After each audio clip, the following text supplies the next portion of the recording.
Kooti esookerwako e Kanyanya yali yalagira ekitongole ky'amakomera okuleeta alipoota ku kkooti ennyonnyola embeera ya Sauda Madada gy'alimu oluvannyuma lw'okutwalibwa nga asesema musaayi okuva mu kkooti gye buvuddeko.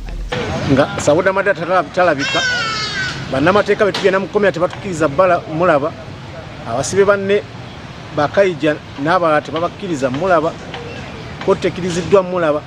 Kyokka n'okutuusa kati bannamateeka tebalina kye baali bategedde ku mbeera eno, era olunaku olwajjo kkooti yagobye okusaba kw'okweyimirira kw'abano bonna okuli Waiswa Mufumbiro, Eddie Ssebuwufu amanyiddwa nga Eri Mutwe n'abalala.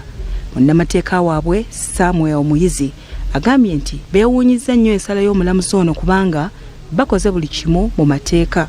Abalamuzi bawemuse n'okutuuka ku banti kati bakiteeka ne mu ruling nti ensala yaffe esinzidde ku byabufuzi n'oteekamu decision into political context. Ategeezezza nti nga bannamateeka bali mu kutya olw'obutamanya mbeera ya Sauda Madada gy'alimu.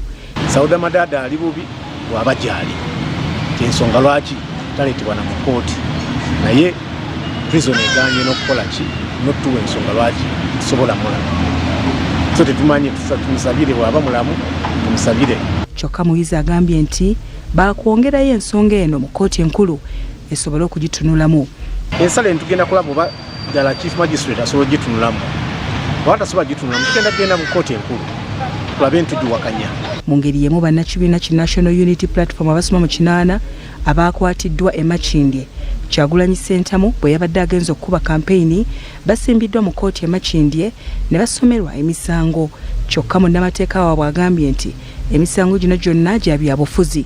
Ng'ovuddeko ku musango badde bakozesa kati ogw'okweyisa ng'ekitagasa mu mbeera eyinza esuubira okumenya amateeka ey'okkuma omuliro kati baagaseeko eya computer misuse oba emitimbagano okugyeyamba abantu gye bagyeyambisaamu. Awo wonna tulaba nti byonna bimenya amateeka. Waiswa Mufumbiro n'abalala kigambibwa nti gavumenti ya kuno ebavunaana omusango gw'okukola dduyiro w'abannamagye ku kitebe eky'ekibiina kino e Makerere Kavule. Justin Birungi Kayembe, Moses Jonjo, BBS Telefina.